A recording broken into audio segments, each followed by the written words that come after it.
Hey what's up guys, welcome back once again. आज की कहानी की शुरुआत होती है एक कैदी से जिसे बड़ी ही बुरी तरह से जंजीरों से बांध कर रखा गया है, जो देखकर पता चल रहा है कि इसने जरूर कुछ बहुत बुरे कांड किए होंगे। ट्रक अचानक बीच में रुक गई, तब ड्राइवर ने बताया वो हल्का होने के लिए जा रहा है, बस थोड़ी ही देर में वो आ जाएगा। तब जो लेडी थी वो अपने सामने वाली साथी से पूछी क्या वो सब कुछ सच था, क्या वो सारी बातें सच थी जो इस कैदी के बारे में उसने सुना है। तो उसने कहा कि हाँ वो सब कुछ सच है। दरअसल इस पर एक खास किस्म का एक्सपेरिमेंट किया था डॉक्टर ने, जिस चक्कर में इसके अंदर कुछ ऐसी सेल ने जन्म लेना शुरू कर दिया जिससे ये और भी ज्यादा ताकतवर हो गया। उसने उस डॉक्टर को और उसके परिवार को बाद में मार डाला, जिसके जुर्म में इसे जेल में डाल दिया गया। लेकिन वहां भी इसका आतंक खत्म नहीं हुआ, बल्कि वहां तो इसने लाशों का अंबार लगा दिया, जो देखकर सरकार ने इसे अल्काट्राज नाम की जेल में डालने का ऑर्डर दिया है।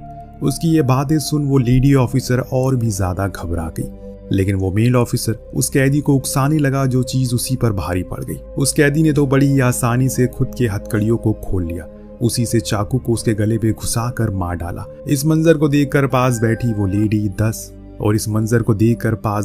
लेडी डर जाती है। हालांकि उसने बंदूक तो निकाली, लेकिन इतनी हिम्मत इकट्ठा नहीं कर सकी कि गोली चला सके, जिसका खामियाजा उसे भी मौत से चुकाना पड़ा।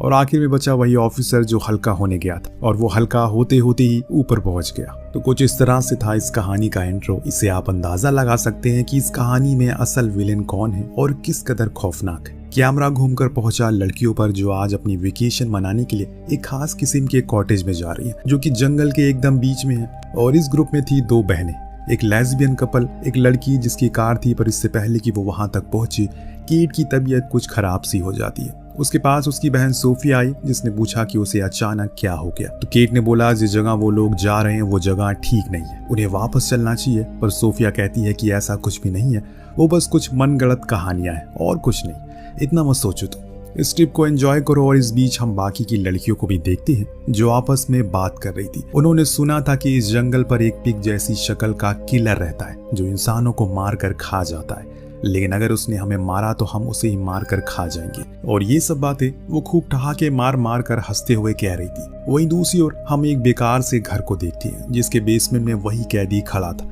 दरअसल ये उसी का घर है जहां पहुंचकर उसने एक बक्से को खोला, उसके अंदर कुछ मास्क रखे हैं, जिसमें उसे एक पिग का मास्क निकाला और पहन लिया। इस दौरान उसके पास उसका बड़ा भाई हावर्ड आया, जिसने बताया कि यहाँ पर कुछ लड़की स्टे करने के लिए आ रही है, तो तुम अपना काम याद रखना कि क्या करना है। ये सुन वो कैदी खुश हो गया, क्योंकि अब उसे लड़कियां मिलने वाली है जिन्हें पहले वो परेशान करेगा, फिर बाद में उन्हें मार कर खा जाएगा। लेकिन क्या ये इतना आसान होगा?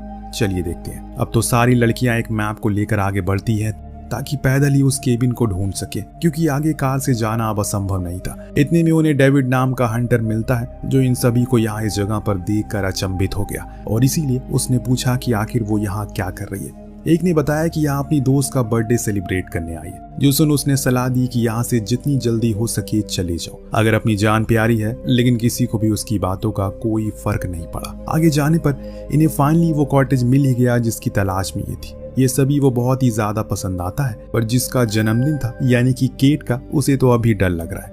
इस जगह से डर लग रहा है उसे।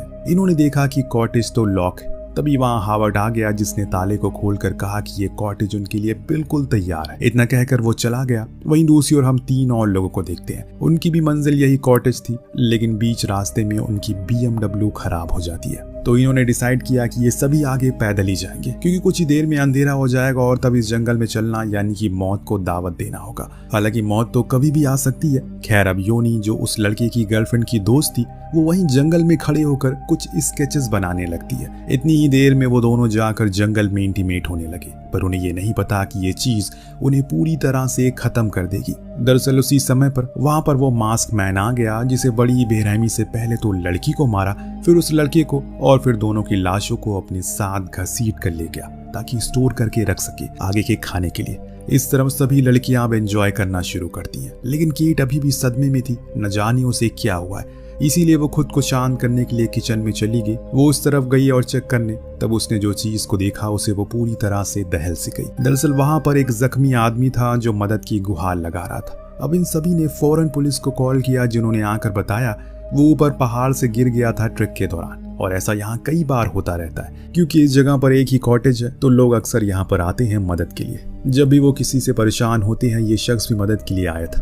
हार्बर्ट भी वहीं मौजूद था, जो इस बात को संभाल लेता है और बिना किसी रिपोर्ट के ही पुलिस को जाने के लिए मना भी लेता है। इस बीच हम योनी को देखते हैं, जो अपनी स्केचेस खत्म करने के बाद जब पीछे मुड़ी तो वहां पर उसके दोनों दोस्त नहीं थे। जो बात उसे परेशान करने लगी, इसीलिए वो कुछ दूर आगे आ गई उन्हें ढूंढने के लिए। तो वहां उसे अपने दोस्त के कपड़े मिले, जो देख उसे कुछ ठीक सा नहीं लगा। तभी उसके सामने आ खड़ा हो गया वही मास्क मैन, जिसे देखकर उसकी चीखें निकल गई। उसने अपनी पूरी जान लगाकर भागना शुरू कर दिया, पर बुरी किस्मत तो उससे भी तेज भाग रही थी, क्योंकि आगे जाने पर उसका पैर एक ट्रैप में फंस जाता है। फिर क्या होना था, वो उसके करीब आ गया और इस बारी उसने उसे मारा नहीं, बल्कि उसे बेहोश करके अपने साथ ले गया। न जाने वो क्या करेगा उसके साथ। जो भी होगा हमें आखिर में तो पता चल ही जाएगा। इधर सारी लड़कियां देर रात तक केट की पार्टी को एंजॉय करती हैं, पर किसी को भी नींद नहीं आ रही थी। इसीलिए सभी ने डिसाइड किया कि वो एक हॉरर स्टोरी सुनाएंगी, जिसकी शुरुआत हुई एक पुरानी कहानी से, जिसमें एक पिगलेट नाम के शख्स, जिसके बचपन में उसके सामने उसके माँ बाप को मार दिया गया था। तब से ही वो ऐसे ही पागलों की तरह घूमता है। पर एक दिन उसे कैटी नाम की लड़की दिखी, जिससे उसे प्यार हो गया। ये सब एनी उसे चिढ़ाने के लिए बोल रही थी, जो चीज केट को भी समझ गई थी, क्योंकि वो पहले ही बहुत ज्यादा डरी है। इसीलिए बिना कुछ सोचे समझे ही उठकर वहां से चली जाती है। बाकी के दोस्त ने एनी को बोला उसे ऐसा नहीं करना चाहिए, तो एनी भी उठकर वहां से बाहर जंगल की तरफ चली गई। केट जब बाहर गई, उसने वहां डेविड को दोबारा दिख गया, जिसने फिर से उसे आगाह किया कि यहाँ से जितनी जल्दी हो सके चले जाओ, क्योंकि ये जगह खतरे से भरी है। इतने में सोफी आकर अपनी बहन को डेविड से दूर कर देती है। डेविड से पूछती है कि आखिर वो उनकी बातों पर क्यों बिलीव करे। तब उसने बोला उसे बस उसकी फिक्र थी, इसीलिए वो उनकी मदद करना चाहता है। दूसरी तरफ एनी को जंगल में योनी की स्केच बुक मिली, जो देखकर वो समझ गई कि योनी यहाँ तक आई है, लेकिन फिर गई कहाँ। इस चीज की तलाश करने के लिए वो कुछ दूर और आगे गई, तो वहां उसे एक अबैंडन्ड फैक्ट्री मिली, जिसके अंदर जाने पर उसने वो देखा जिसे उसकी रूह तक कांप गई। वहां योनी बुरी तरह से जख्मी हालत में बिना कपड़ों के बंधी थी। उसकी ऐसी दुर्दशा देखकर एनी को तो कुछ भी समझ नहीं आया कि असल में वो करे तो करे क्या। इतने में वहां पर पिगलेट आ जाता है, जो सीधा आकर योनी के मुंह में एक हुक घुसा देता है, जिससे वो वहीं मारी गई। ये सब कुछ एनी चुप कर देख रही थी, पर ज्यादा देर नहीं, क्योंकि अगले ही क्षण उसे भी पिगलेट ने देख लिया और अब उसका भी वही हशर होगा जो उसकी दोस्त का हुआ था। लेकिन पहले वो उसे सिर्फ बेहोश करेगा। इधर लेस्बियन कपल आराम से एंजॉय कर रहे थे, लेकिन हॉबर्ट उसे छुप कर देख रहा था। जो चीज को जब उन्होंने देखा तो उन्हें बहुत ही अजीब लगा और इसीलिए उन लोगों ने उसे वहां से भगा दिया। लेकिन शाइन का इस चीज से मन खराब हो जाता है, इसीलिए वो ऊपर रूम में चली गई। लेकिन वहां भी हॉबर्ट उसके पीछे पीछे एक एक्स लेकर पहुंच गया। जब वो वॉशरूम जा रहा था, तभी उसके सर पर वार करके उसे बड़ी ही बेरहमी से मार डाला। वही नीचे जब सूफिया और केट दोनों कॉटेज में आ रही थी, उन्होंने नायला को देखा, जो अकेले ही जकूजी में थी। जो देखकर केट ने पूछा कि उसकी गर्लफ्रेंड कहाँ है। उसने पूरी कथा सुनाई, जो सुनने पर उसे बड़ा ही अजीब लगा कि आखिर हॉबर्ट ऐसा कैसे कर सकता है। काफी बातचीत के बाद इन लोगों ने डिसाइड किया कि वो उसके ऑफिस में जाएंगे, ताकि वहां उसके फोन से लैंडलाइन से कॉल करके पुलिस को बुला सके। लेकिन दोस्तों, उनकी कार तो स्टार्ट होने का नाम ही नहीं ले रही है। जो देख सोफिया समझ गई कि जरूर कुछ तो गड़बड़ है, क्योंकि अभी वो कल ही इसी कार से यहाँ पर आए। जब वो घायल शख्स वहां आया था, तो एक ही रात में क्या हो सकता है ऐसा। जरूर किसी ने कुछ छेड़छाड़ की है इस कार से। अब वो पैदल ही आगे जाने का सोचती है, लेकिन नायला ऐसे अपनी गर्लफ्रेंड को छोड़कर नहीं जा सकती अकेले, और इसीलिए वो उसे लेने के लिए घर में चली गई। तब हॉबर्ट उसे आते हुए देख लेता है और अपने भाई से कहता है कि वो यहीं पर आ रही है। अगर उसने अपनी दोस्त की लाश देखी तो गड़बड़ हो जाएगी, इसीलिए मैं बाहर जाऊंगा ताकि उसका ध्यान भटका सकूं। तुम पीछे से आकर उस पर हमला करना। इतना कहकर वो बाहर चले गए। उधर नायला जब अंदर आई तो उसे वहां हॉबर्ट जख्मी हालत में दिखा, जो कह रहा था कि यहाँ पर कोई है जो उन सभी को मार देगा। ये सुन बेचारी नायला परेशान हो गई कि इस बात का जिक्र वो कर रही है, और इतने में पीछे से वही आ गया जिसकी बात हो रही थी, यानी कि पिगलेट, जो उसे मार कर बेहोश कर देता। और जब उसकी आंखें खुली तो वो अबैंडन्ड फैक्ट्री में थी, जहां उसके सामने उसकी ही दोस्त का कटा हुआ सर रखा था। ये देखकर वो समझ गई कि अब उसके साथ क्या होने वाला है। तभी वहां पर एक बार फिर से पिगलेट आया, और इस बारी तो उसने उसे जान से ही मार कर खत्म कर दिया। यानी कि सब खत्म हो चुका है। अब बची है तो वही दो बहनें, जो सीधा पहुंच गई हॉबर्ट के ऑफिस में। वहां तो लैंडलाइन काम ही नहीं कर रहा है। इतने में वहां आता है डेविड, जिसने एक बारी फिर से इन्हें आगाह किया उनके लिए ये जगह ठीक नहीं है। सोफी को समझ आया कि ये शख्स ठीक कह रहा है शुरू से ही। खैर, अभी तो उसे पता नहीं है कि अगर वो उसकी बात मान लेती तो सिर्फ वो दोनों ही नहीं बल्कि बाकी लोग भी जिंदा बच जाते। अब डेविड का कहना था कि अगर वो चाहे तो वो अपनी कार से उन्हें जंगल के बाहर निकाल सकता है। वो दोनों उसके साथ चल पड़ी, लेकिन तभी वहां पर पिगलेट आ गया, जिसे देखकर ये फौरन भागना शुरू करती है। लेकिन उसने सोफी को पकड़ लिया और तब केट ने उसकी जान बचाई। उसके मुंह में स्प्रे करके अपनी बहन को बचा लिया और बाहर लेकर आ गई। इतने में उन्हें डेविड दिखा, जिसने बंदूक छीन उन्हें उसके ऊपर ही तान दी और कहा कि वो भी उनके साथ मिला हुआ है। डेविड बार बार कहता है कि वो बस उनकी मदद कर रहा है, जैसा वो सोच रही है वैसा कुछ भी नहीं है। लेकिन दोनों बहनें मानने को राजी नहीं थी। वो तो बस यही कहती हैं कि हमें अपनी कार के पास लेकर चलो, लेकिन इससे पहले कि वो वहां तक पहुंच पाते, वहां हाबर्ट आ गया, जो इनके कान भरने लग गया ये कहकर कि ये लड़का ही कातिल है और उसने ही सभी को मार डाला है, यहाँ तक कि तुम्हारी दोस्त को भी। ये जानकर दोनों ही दंग रह गए कि ये क्या हो गया। अचानक तभी वहां पिगलेट आ गया, जो डेविड के सर को अपने पैरों से कुचल देता है और उसे घसीट कर अपने साथ ले गया। ये देख दोनों ही बहनें पूरी जान लगाकर भागती हैं, परंतु सोफी के पैर में चोट लगी थी, जिसके कारण वो भाग नहीं पाई सही से। उसने केट को कहा कि वो जल्दी से रोड तक आ जाए और जितनी जल्दी हो सके उसके लिए मदद लेकर आए, तब वो उसका यही इंतजार करेगी। केट ने उसकी बात मान ली और चली गई। लेकिन उसके जाने के कुछ देर बाद वहां पिगलेट दोबारा आता है, जिसने सोफी को बंदी बना लिया और उसी जगह पर बंदी बनाया जहां पहले बाकी की लड़कियों को बंदी बनाया गया था। तभी हमें उसके पीछे केट को जाते हुए देखा, जो दूर नहीं गई थी बल्कि वही थी अपनी बहन के पास, क्योंकि उसे पता था कि अगर वो चली गई तो फिर उसे कभी जिंदा देख नहीं पाएगी। इसीलिए पिगलेट के जाने के बाद वो फौरन उसके पास गई और हथकड़ियों को खोलने की कोशिश में लग गई। उसकी बहन ने समझाया ये करने से कुछ नहीं होगा, उसे बाहर जाना होगा ताकि वो मदद ला सके। ये हथकड़ियां बहुत ही मजबूत है। काफी कोशिश करने के बाद जाकर आखिर में केट ने उसकी बात मान ली और वहां से रोड की ओर भागने लगा। उसके जाने की कुछ ही देर बाद पिगलेट आकर सोफिया की गर्दन को काट कर अलग करता है, तो वहां केट को वही पुलिस ऑफिसर मिल जाता है जिसे वो सब कुछ बता देती है।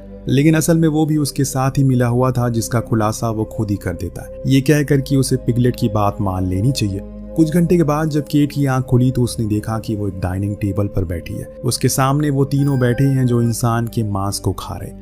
इतनी में रॉबर्ट आकर उसे एक इंसानी पैर का टुकड़ा खिलाते हुए कहता है कि आज उसका जन्मदिन है ना, इसीलिए उन्होंने उसके लिए पार्टी रखी है और प्रेजेंट में तुम्हारे दोस्तों का मीट। लेकिन सबसे बड़ा सरप्राइज तो ये था कि उसकी शादी पिगलेट से हो रही है। जी हाँ दोस्तों, क्योंकि उसने ही उसे चूज किया है ताकि उसका परिवार अब आगे बढ़ सके। ये सुन केट ने बोला इससे बेहतर है कि वो मर जाए। अब सभी के जाने के बाद वो ऑफिसर केट के करीब आने की कोशिश करने लग गया। यही सही मौका था केट के पास, इसीलिए उसने इसी का फायदा उठाया और ऐसा दिखाने की कोशिश की जैसे कि वो उसे पसंद करने लगी है। इसी के दरमियान उसने एक चाकू उठा लिया और उसके गले में डाल दिया। केट भागते हुए बाहर आई और डेविड की कार लेकर भागने लगी। उसके पीछे वो खड़ा था। भागते भागते रात हो चुकी और अब कार में फ्यूल खत्म हो गया है और इसीलिए वो एक घर को देखकर उसे बाहर रुक गई। मदद की गुहार लगाने लगी। तभी एक आदमी बाहर जब उसने केट को इस हालत में देखा तो घबरा गई कि आखिर इसे क्या हुआ है। लेकिन इससे पहले कि वो उसकी कोई मदद कर सकता, पिगलेट न जाने वहां कैसे पहुंच गया और उसे मार डाला। और इतने में केट उसी आदमी की गाड़ी लेकर भागने लगी, लेकिन ज्यादा दूर भाग नहीं सकी क्योंकि अंधेरे के कारण उसका एक्सीडेंट हो गया। लेकिन अभी भी पिगलेट उसके ही पीछे था। इस बारी केट बड़ी ही चालाकी से उसे उसका एक्स छीन लेती है और उसी के सर को अलग कर देती है, दूर फेंक देती है। तो कुछ इस तरह से उसने अपने दोस्तों का बदला लिया। लेकिन अगर वो शुरुआत में ही डेविड की बात पर भरोसा कर लेती तो आज शायद सभी जिंदा होते। और इसीलिए कहते हैं कि किसी भी अनजान जगह जाने से पहले एक बार जरूर सोचना चाहिए। आपको कहानी कैसी लगी हमें कमेंट करके जरूर बताइएगा। मिलते हैं अगली वीडियो में। Thank you so much watching. Peace out.